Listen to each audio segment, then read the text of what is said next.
All right, a topic that I want to discuss with you really briefly today that I think everybody will find value in is how to pay less taxes. More specifically, how to pay less real estate taxes.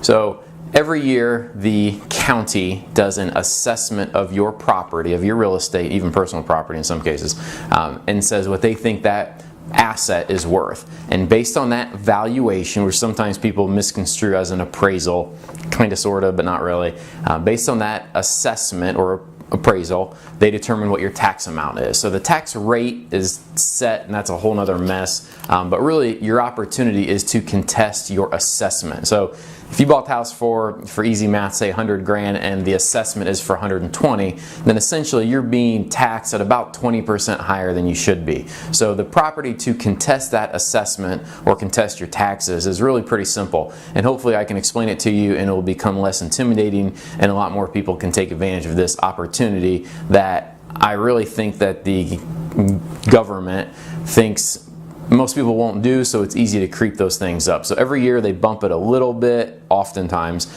and before you know it, you're paying 20% more than you should. So all you have to do is fill out Form 130. Fill out Form 130. It's the same for every county in the state, so it's pretty simple. There's not one for each area. It's the same one. So let me know. I can send it to you if you'd like. And basically all you have to do is, here's the three things you need. You need Form 130. You need to have your tax information, which more specifically is your parcel number and your legal description, which you can pull from a tax card, which I can also send to you. And then you need to be able to make a specific statement as far as why, reasons for the requested change, which essentially are lists of other properties that are similar that have sold in that assessed period. Usually you're contesting your prior year's assessment, so you need to find comparable properties that sold the prior year. If your neighbor just down the street sold for a certain amount, it's probably not as applicable as homes that sold during that assessed period of time. So what you do is you ask a real estate agent that you trust and like to send you comparable properties of similar houses that have sold. I've actually done this for people around town before. And then what you do is say, this property at this address with this square footage sold for this amount, and you give a few examples of that are similar to yours in your area, and then all you do is you mail it in. And then at some point they will contact you, set a date for them to do a field trip where they come out and view the property, and then you negotiate with that essentially adjuster at that point. So if you can't come to an agreement with that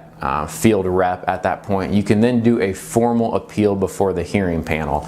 That's a little bit more intensive. You got to bring in multiple copies. You got to set a date. If you don't show up at that date, there's I think it's a $50 penalty that you have. I've been down that road, kind of stumbled into it unknowingly. It actually went really well, but I did not know what I was getting myself into. So filling out the form, talking to somebody is pretty quick, pretty easy, not a lot of skin in the game to get your taxes lowered. Highly recommend it if you feel like it's out of whack. If you're not sure if it's out of whack, let me know and I can review some things for you and give you some indications on whether you should or should not pursue it.